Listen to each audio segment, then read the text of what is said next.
अस्सलाम वालेकुम, सत श्री अकाल, नमस्कार। गुरुद्वारा जन्म स्थान ਦੇ ਵਿੱਚ ਇਸ ਵੇਲੇ ਸਾਡੀ ਜਿਹੜੀ ਯੰਗ ਜਨਰੇਸ਼ਨ ਹੈ ਸਿੰਧ ਤੋਂ ਆਈ ਹੋਈ ਉਹਨਾਂ ਦੇ ਨਾਲ ਗੱਲ ਕਰਦੇ ਹਾਂ ਕਿ ਇਹਨਾਂ ਦਾ ਕਿੱਥੋਂ ਆਣਾ ਹੋਇਆ। नमस्कार जी। नमस्कार। कहाँ से आना हुआ आपका? सिंध मीरपुर खास। मीरपुर खास से? जी जी अच्छा जी। तो ये कब का प्लान बन गया था कि हमने जाना है इस दफ़ा? एक वीक पहले से ही, जब से हमारी ट्रेन निकलनी थी 4 तारीख को, तो उससे पहले एक वीक प्लान बना था हमारा। तो ये कुछ स्पेशल ट्रेन चलती है? जी। अच्छा, तो आप वैसे क्या करते हो, स्टूडेंट हो? जी, मैं 11th क्लास की स्टूडेंट हूँ। आप 11th क्लास के स्टूडेंट हैं? जी। तो कितने लोग आए हैं आपके? को क्लास फेलोज आई हैं, फैमिलीज के साथ आए हैं, किस तरह? फेलोज हैं कुछ ऐसी जो लाइक मेरी इंजीनियरिंग में हूँ, और मेरी जो फ्रेंड है वो मेडिकल में है, तो वो भी साथ आए हैं। लेकिन हम फैमिली के साथ आए हैं, सब अपनी अपनी फैमिलीज के साथ आए हैं। ठीक है, चलें आपसे बात करते हैं, आपसे फिर उसके बाद में बात करते हैं। क्या नाम है आपका जी? मेरा नाम हेमलता केवलानी है और मैं एक आर्किटेक्ट हूँ, मतलब फाइनल ईयर स्टूडेंट। और मुझे इन सब चीज़ों में वैसे ही बहुत इंटरेस्ट होता है। वैसे भी मैं एक गुरसिख हूँ, मैं मानती हूँ बहुत ज़्यादा गुरु नानक देव जी को, लेकिन मुझे इससे ज़्यादा आर्किटेक्चर फीचर्स देखने में बहुत ज़्यादा इंटरेस्ट रहता है। मैं जब भी जहाँ भी जाती हूँ मैं वही चीज़ें देखती रहती हूँ। मतलब अगर ये कहना चाहें कि एक तो धार्मिक जो पहलू होता है वो तो है ही, लेकिन आपको मौका मिलना चाहिए कोई आर्किटेक्ट से जो चीज़ें हैं अच्छी बनी।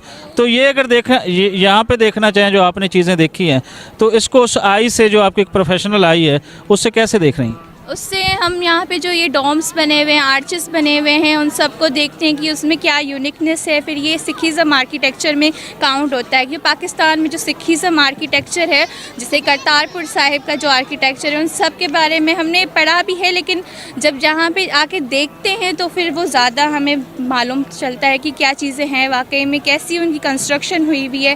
तो वो सब देख के बहुत अच्छा लगा। यहाँ पे किस चीज़ को सामने रखा जाता है, ये जो सारा कुछ बनाया जाता है, क्योंकि मुस्लिम कम्युनिटी भी इसको काफ़ी ज़्यादा हमारे चैनल को देखने वाली है, वो नॉलेज गेन करें आपके थ्रू।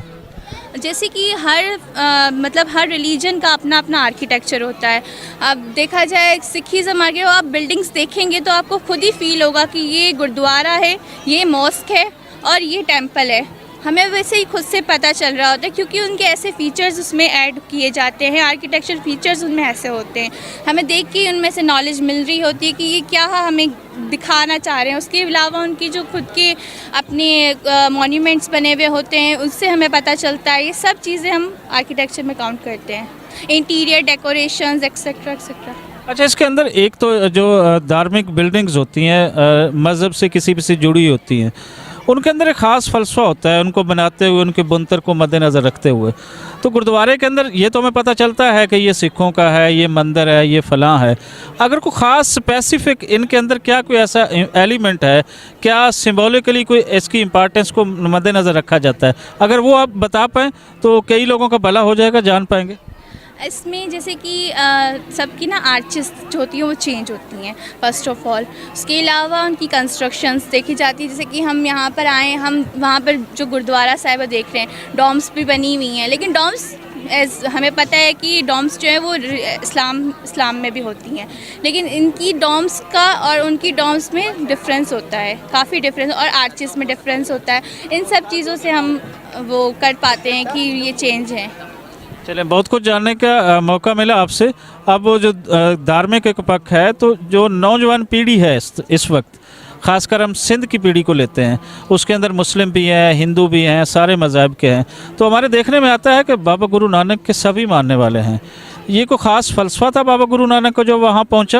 नानक जी ने कभी भी किसी भी इंसान में फ़र्क नहीं किया, चाहे वो हिंदू हो, चाहे वो मुसलमान हो, चाहे वो क्रिश्चियन हो, किसी भी धर्म का हो। उन्होंने कभी किसी के साथ कोई भेदभाव नहीं किया। उन्होंने सिर्फ एक ही चीज़ बोली, एक ओंकार, सिर्फ एक ही खुदा है, वही है और वही रहेगा। तो हम सबको उन्होंने यही ज्ञान दिया कि आप एक ही खुदा को मान रहे हो और एक ही खुदा को मानो।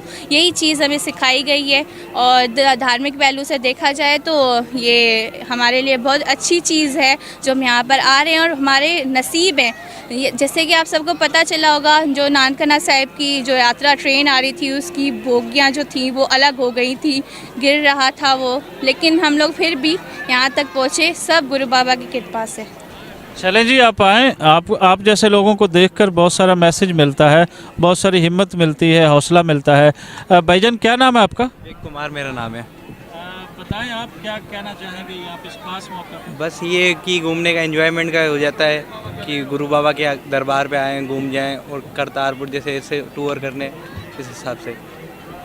बेटा आप क्या मैसेज देना चाहोगे सभी लोगों को, खासकर जो यूथ है उसको क्या बताना चाहोगे बाबा गुरु नानक के बारे में? बाबा गुरु नानक बहुत ही ऊंचे मकाम पे हैं, हम उनको मानते हैं तो ज़रूर कोई उनका एक रुतबा होगा। और मैं सबसे यही कहना चाहूँगी कि आप एक ही खुदा पे भरोसा रखें। जैसे आप मुसलमान हैं तो अल्लाह पे ही भरोसा रखें, अपने खुदा पे, और आप अपने खुदा पे भरोसा रखें, वो आपकी मदद हर तरफ से करेगा। जैसे कि हम यहाँ पे आ रहे थे यात्रा ट्रेन में, तो ऐसी हालत थी कि सबके रोने निकले, काफ़ी को चोट लगी, लेकिन बाबा ने जितनी सारी मुश्किलों के बाद भी हमें यहाँ पे पहुँचाया है। तो हमें विश्वास था, उन पे भरोसा था कि बाबा हमें पहुँचाएँगे, तो पहुँचाया है। अपने खुदा पे भरोसा रखें, सब कुछ सही होगा। बहुत खूबसूरत गल्लां इन्हां दियां। बुल्ले शाह सरकार भी फरमाते ने कि बुल्ला रब कहो ना कहो, आई सूर तू सच्चा रहो, ते गल समझ लई ते रोड़ा की, ए राम रहीम ते मौला की। सो इक्को ही ज़ात दे सारे नां हैं। बच्चे ने बड़ी खूबसूरत गल की कि उस ते तुहाडा बिलीव होना चाहिए है, उहदी एकता ते बिलीव होना चाहिए है, तुहानूं मनना चाहिए कि तुसीं उस दे बंदे हो, सच्चे रब दे सच्चे बंदे हो, तो फिर सारा कुछ बेहतर हो जाता है, क्योंकि तुहाडे अंदर सच्चाई आंदी है और सच्चाई तुहानूं आटोमैटिकली सच्चे रस्ते ते चलांदी।